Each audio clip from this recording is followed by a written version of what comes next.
वासुतं देवं कंसचारूमर्दनं देवकी परमानन्दं कृष्णं वन्दे जगद्गुरु।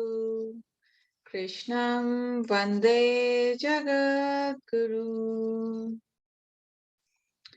लास्ट टाइम हमने 4th चैप्टर के 8th श्लोक तक किया था। आज हम 9th श्लोक से लेके 12th श्लोक तक करेंगे। 9th श्लोक I will read it out. भगवान कहते हैं, जन्म कर्म चा मे दिव्यम् यो वेति तत्वतः यत्तत्त्वादेहं पुनर्जन्म नेति मामेति सो अर्जुन। इसमें भगवान कहते हैं कि जो मेरे एक्चुअल बर्थ और एक्शन को समझ जाता है, वो once that person leaves his body does not get another body and he comes into merges with me। तो मतलब जो भगवान ने पहले श्लोक में हमने देखा था, भगवान बता रहे थे कि वो कब जन्म लेते हैं, मतलब और क्यों लेते हैं, राइट? कि वो तो वो हमने पहले देखा था। अभी इस श्लोक में भगवान कह रहे हैं, जो मेरे इस बर्थ और एक्शन को समझ जाता है, वो वापस जन्म नहीं लेता और मुझसे मर्ज हो जाता है। तो इसमें एक वर्ड यूज हुआ है श्लोक में, तत्वतः। तत्वतः means in true light. In true light मतलब ये सब्जेक्टिव एक्सपीरियंस है, ये नहीं लाइट इन ट्रू लाइट मतलब उसके ऊपर हमने रोशनी जला दी तो वो लाइट हो गया। उसको हम सिर्फ ऑब्जेक्टिवली नहीं समझ सकते, ये भगवान के जन्म और एक्शन को, कि वो क्यों जन्म लेते हैं और क्यों ऐसा होता है। तो उसको सब्जेक्टिवली समझना है। उसको सब्जेक्टिवली हम कैसे समझेंगे? जब हम भगवान की उपासना करते हैं, जब हम उपासना मतलब वर्शिप करते हैं, जब हम अपने आप को भगवान में सरेंडर करते हैं, तो उससे जब हमारा अंदर जो एक्सपीरियंस होता है, that is the subjective experience. उस सब्जेक्टिव एक्सपीरियंस से ही हम एक्चुअली भगवान को समझ सकते हैं। तो जब हम ये उपासना करते हैं, हम वर्शिप करते हैं, हम दो तरह से वर्शिप कर सकते हैं। हम या तो सगुण वर्शिप करते हैं या निर्गुण वर्शिप करते हैं। सगुण वर्शिप मतलब किसी फॉर्म को वर्शिप करना। निर्गुण वर्शिप मतलब फॉर्मलेस को वर्शिप करना। अगर आप नॉलेज को वर्शिप करते हो या यूनिवर्सल वननेस को समझने की कोशिश करते हो, सो दैट इज निर्गुण। सगुण मतलब आप आइडल वर्शिप जब करते हो, तो that is you're taking a form. Even Om is a form. When you worship the Om, it is a form. So you're taking Saguna worship or you're doing Nirguna worship. So when you do Bhagwan ka worship or upasana, then you start understanding this divine principle or this supreme reality that is God. Okay? So this is verse number 9. Now verse number 10. Verse number 10 is वीतराग भय क्रोधः मन्मया मानुप आश्रितः बहवो ज्ञान तपसः पूता मद्भाव भागतः। इस श्लोक में भगवान कह रहे हैं कि जो अटैचमेंट से, फियर, एंगर, इन सब से अलग होके जो मुझ में एब्जॉर्ब हो जाएगा, जो मुझ में शरण लेगा, जो नॉलेज से प्योरिफाई होगा, उसी को कहते हैं भगवान में वो लीन होगा। तो इसमें तीन जो हम सुनते हैं, गीता 3 पाथ्स को एडवाइस करती है। दैट इज, कौन सा पाथ है? 3 path. One is path of action, that is कर्म योग। दूसरा path of भक्ति, that is भक्ति योग। तीसरा ज्ञान योग। 3 पाथ्स को गीता बोलती है कि आप फॉलो कर सकते हो to reach this God principle, to reach this divine principle. तो इस श्लोक में तीनों पाथ्स का मेंशन है। आप कब अटैचमेंट, फियर और एंगर से अलग हो गए? जब आप में डिजायर्स नहीं होंगी। हमने पहले देखा था कर्म योग में और सांख्य योग चैप्टर्स में कि ये हमारे में एंगर और फियर कब आता है? कि जब हमारे अंदर डिजायर्स होती है। डिजायर्स होंगी तो वो अगर हम सपोज किसी को बहुत ज्यादा अटैच्ड है उससे, तो उसको खोने का डर, दैट फियर। और या फिर हमारे जो लोग होते हैं बहुत अटैच्ड होते हैं सपोज मनी से, तो पैसे खो जाने का डर, that fear. Anger is when you feel that something is coming in between your desire. वो डिजायर को पूरा होने से रोक रहा है कोई चीज, तो आपको उससे उस वजह से एंगर होता है। तो अटैचमेंट, फियर एंड एंगर कैसे दूर होगा? जब हम कर्म योग का पाथ फॉलो करेंगे। तो फर्स्ट पार्ट ऑफ द श्लोक is this, that you do your कर्म योग। सेकेंड पार्ट ऑफ द श्लोक is absorbed in me. Absorbed in me means आप भक्ति योगा का पाथ फॉलो कर सकते हो। And third part is this path of knowledge, take refuge in me. That is ज्ञान तपस। ज्ञान तपस क्या है? मतलब ये जो हम नॉलेज सुन रहे हैं, ये जो नॉलेज हम पढ़ते हैं, इसको ना सिर्फ सुनना है, बट इसको समझ के हमारी लाइफ में उतारना है इस नॉलेज को। Then this becomes ज्ञान तपस। Okay, and how will this Jnana Tapas happen? Is by actually living this knowledge. If you don't live it, just hear it, then it is only Shravanam. हम कुछ भी सुनते हैं या कुछ सीखते हैं, कैसे सीखते हैं हम? उसका 3 प्रोसेस है। वन इज श्रवणम, मननम एंड निधिध्यासन। श्रवणम मतलब सुनना, निधिध्यासन मननम मीन्स उसके ऊपर कॉन्टेम्पलेट करना, अपने डाउट्स क्लियर करना, उसके बारे में सोचना, रिफ्लेक्ट करना। एंड निधिध्यासन मीन्स कॉन्टेम्पलेशन और मेडिटेशन। तो ये 3 जब हम करेंगे तभी हम एक्चुअली इस नॉलेज को समझ पाएंगे।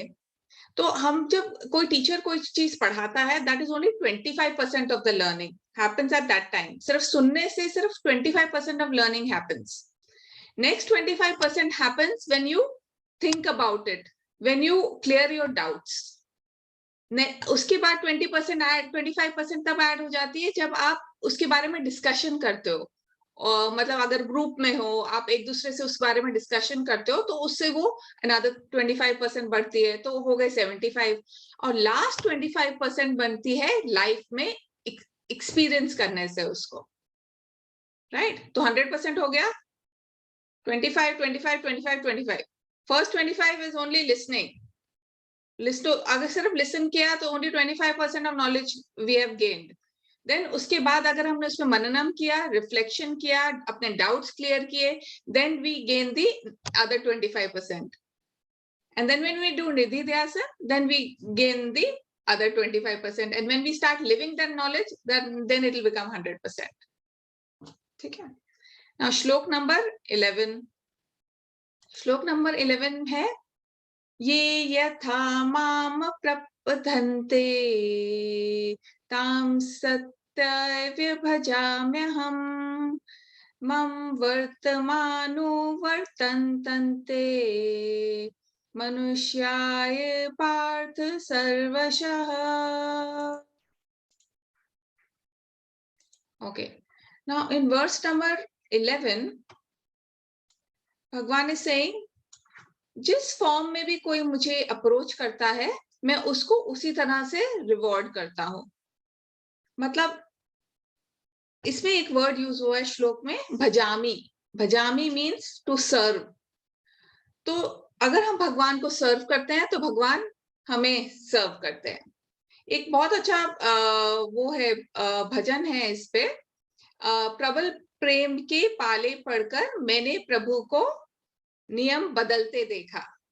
मतलब हम जैसे भगवान को अप्रोच करेंगे, भगवान वैसे ही हमारे साथ, हमारे को उसका वैसा ही रिजल्ट मिलेगा।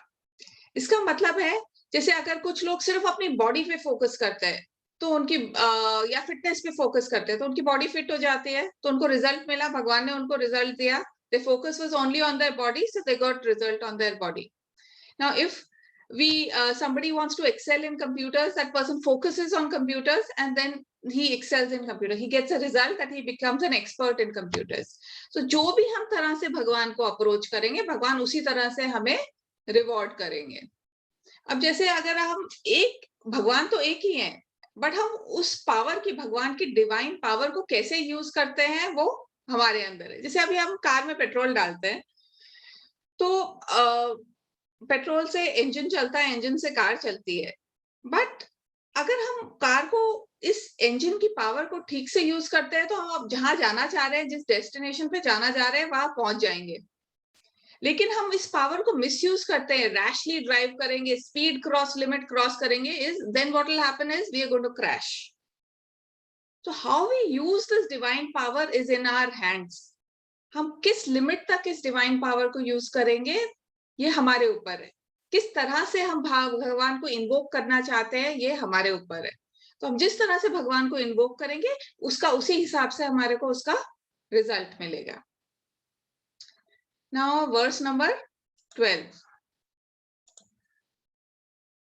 कांक्षन्त्यं कर्माणं सिद्धि यजन्त इह देवताः क्षिप्रियं हि मनुष्यलोके सिद्धिर्भवति कर्मजाः.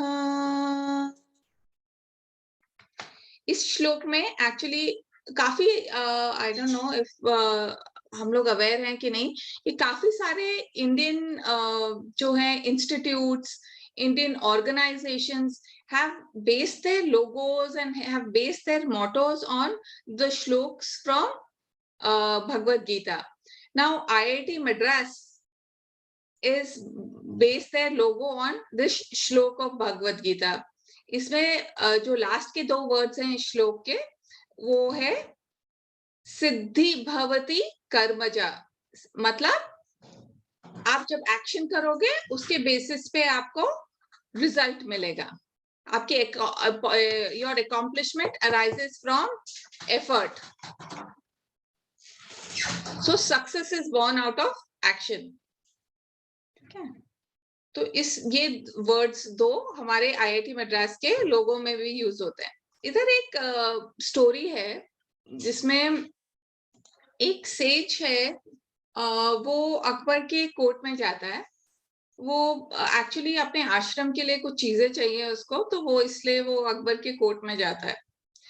तो अभी when he reaches the court, वो देखते हैं कि अकबर अपने कोर्ट में नहीं है. तो उनको बताया जाता है कि अकबर साथ वाली जगह पे he is praying.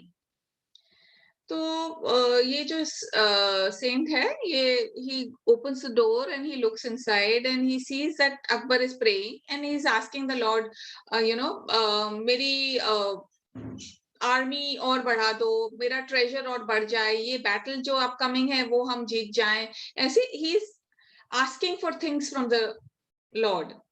So quietly this saint he comes back to the court and he starts waiting. जब अकबर अपनी प्रेयर खत्म करके कोर्ट में आता है, तो अकबर आसमी कि वो सेंट से पूछते हैं, what do you want from me, आपको मेरे से क्या चाहिए. तो दिस सेंट वो बोलते हैं कि मैंने तो अपने आश्रम के लिए कुछ चीजें मांगनी थी, पर मैं आपसे क्या मांगू, आप तो खुद भगवान से मांग रहे हैं चीजें. So you are a beggar in front of the Lord. You're begging things from the Lord. So why should I beg from you? I will beg directly from the Lord. मैं डायरेक्टली भगवान से क्यों ना मांगू, मैं आपसे क्यों मांगू.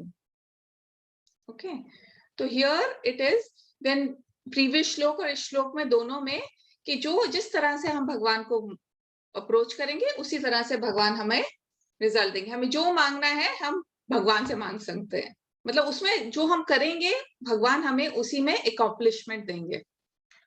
जिस टाइप से हमारा एक्शन होगा, उसी टाइप से हमारा रिजल्ट होगा. नाउ इसमें लास्ट श्लोक में है कि जब हम भगवान को अप्रोच कर रहे हैं, तो यूजुअली लोग क्या अप्रोच करते हैं, किस चीजों के लिए अप्रोच करते हैं. भगवान को सिर्फ मटेरियल थिंग्स के लिए अप्रोच करते हैं.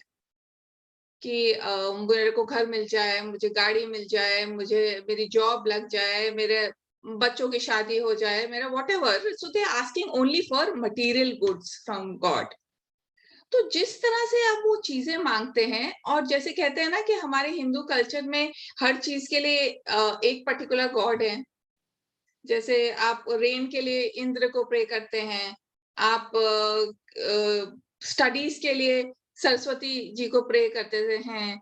तो इन सब जो गॉड्स बने हुए हैं, इन सब की डिवाइन पावर कहाँ से आई है? इन सब की divine power that supreme God से आई है। सो इस इन केस में कृष्ण से आई है। तो इन सब की जो छोटी-छोटी पावर्स हैं, वो सबकी मेन पावर्स से सोर्स से आई हैं। तो but what you are doing is you are asking only small little things from these small powers. You are not approaching the supreme Lord, you are not approaching the top most authority. तो आप जितना छोटी-छोटी power से मांगते हो, वो जितना छोटी-छोटी पावर से आपको उतना-उतना मिलता रहता है। आप भगवान को अप्रोच करके, भगवान में लीन होके, भगवान की ही शरण में जाने की जब तक कोशिश नहीं करेंगे, तो वो भगवान के साथ आप कैसे मर्ज होंगे? You're not approaching the Lord only. You're asking only small, little material things. You're not asking that only that I want to be one with you. If you go to see, like, isn't it strange? अगर हम इस बारे में सोचें कि जैसे हमने इस लाइफ में we started our journey from nursery, and then we completed our graduation, then we finished our work life and everything we did. And next, अगर हमारा life होगा, we'll have to start again from nursery, again from ABC. How cruel is that? मतलब वापस से सब कुछ start करना पड़ेगा, because we are not asking for the right thing. We are asking only for material things. We are not focusing on our inner peace, on our happiness, on the things which actually valued, the values we should be focusing on. Matlab, if you're focusing on controlling your mind, your focus should be on overcoming your shortcomings, overcoming your anger, overcoming your fear, kicking the wrong habits, practicing spirituality. All this is time consuming. But हमारा focus इस पे नहीं होता है, focus सब होता है material goods पे, right? So हम लोग आज इधर क्लोज करेंगे, and I will let you think about two things. आप सोचिए इसके बारे में। What am I building my life around? What are the values I am building my life around? And what is the path I am following? What I am following, whether I am following bhakti, whether I am following ज्ञान, whether I am following कर्म योग। कर्म योग का वो हमें जब तक याद रहना चाहिए, only work is not कर्म योग। Work with that kind of intention without ego is karma yoga. So आप path of action follow कर रहे हो, आप path of devotion follow कर रहे हो, कि आप path of knowledge follow कर रहे हो? कौन से path आपको follow कर रहे हो और follow करना चाहते हो? Second question, again I'm repeating, is what are the values we are building our life around? क्या चीज हमारे लिए सबसे मायने ज्यादा रखती है? Again, people give importance to what people have. उसके पास क्या है, कितना है, but what they actually are, we don't focus on that. हमारा फोकस यही है कि वो कितना बड़ा है, उसके पास कितना बड़ा घर है, उसका 3 बेडरूम अपार्टमेंट है, उसके पास 2 फ्लैट है, उसके पास इतनी लैंड है, उसका बैंक बैलेंस इतना है. So what they have is our focus. What they are is not our focus. So what are these? What they are? What values we want to focus on? Right? ठीक है, तो आज हम यहाँ close करेंगे. मैं प्रेयर बोलती हूँ. ओम पूर्णमद पूर्णमिदं पूर्णात् पूर्णमुदच्यते पूर्णस्य पूर्णमादाय पूर्णमेवावशिष्यते. ओम शांति शांति शांति. हरि ओम. श्री गुरुभ्यो नमः. हरि ओम. ओम तत्सत.